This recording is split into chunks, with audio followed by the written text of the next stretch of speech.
If there is even a glimmer of hope, ladies and gentlemen, the next voice you shall hear might change your life forever. Please make a place in your life for spirituality, and please welcome at this time, stepping into the spotlight, won't you please make welcome, live direct from the music sanctuary of the Lighter Than Air Ministries. Here he is, Chaplain Dennis Keith Hale.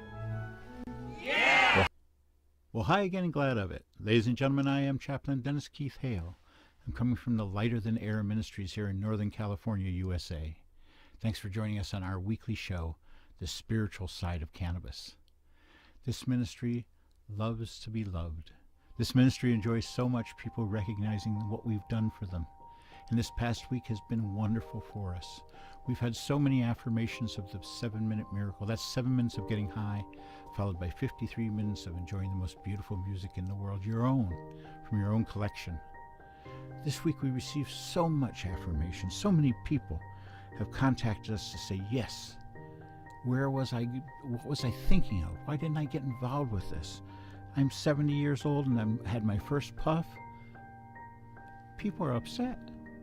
And I understand, rightfully so. They were misled by their government that it was some sort of terrible drug. In fact, it's still a Schedule I narcotic. Unbelievable.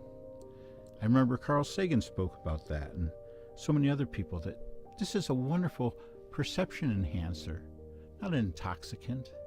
And yet the government has decided to put it with other things which are very, very harmful for you and society. So we hope that government someday gets that act together. Till then, friends of ours will still be doing time for this very much victimless crime. We want you to be on the side of less stress in your life. We want you to join with us in getting rid of stress and tossing it right out the window, and getting to remember the things which were important to us. We learned that through the soundtrack of our life. We go back and we play the music that was part of our life. In a period of life, we loved life and we loved ourselves. Those of you who've had compromise in your life, had to lay down your virtues and values to go earn the almighty dollar, we understand. Some of us were able to avoid it, but some of us couldn't. But now in retirement, now us baby boomers, as we're getting older, we have a chance for salvation for ourselves. And it's not in finding God, some ethereal thing up in the sky. Instead, it's discovering within you the spiritual side of your life. If you don't have a spiritual side, you're selling yourself short, because having a spiritual side enhances life. It's extra information. It's extra ways of looking at things. And you can keep it to yourself. You don't have to tell a soul. But you'll want to, because you'll make you feel so good. You'll get higher, faster, longer, better. You'll become artistic in some form. Maybe it's not in painting or something, but you'll become artistic. You'll understand the value of that in your life. And you'll get your sense of humor back. Everybody loves that part. It's part of our youth. We had a really good sense of humor when we were younger. Then some of us, as we got older, failed to do so.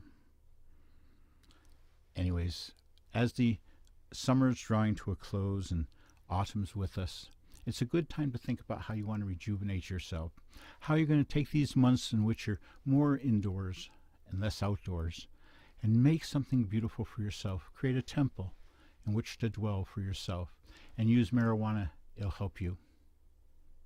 I'm Chaplain Dennis Keith Hale. This is this week's show, The Spiritual Side of Cannabis. Thank you to all the people who reached out to the ministry. Last week we had so many cards and letters. Oh, cards, I say emails.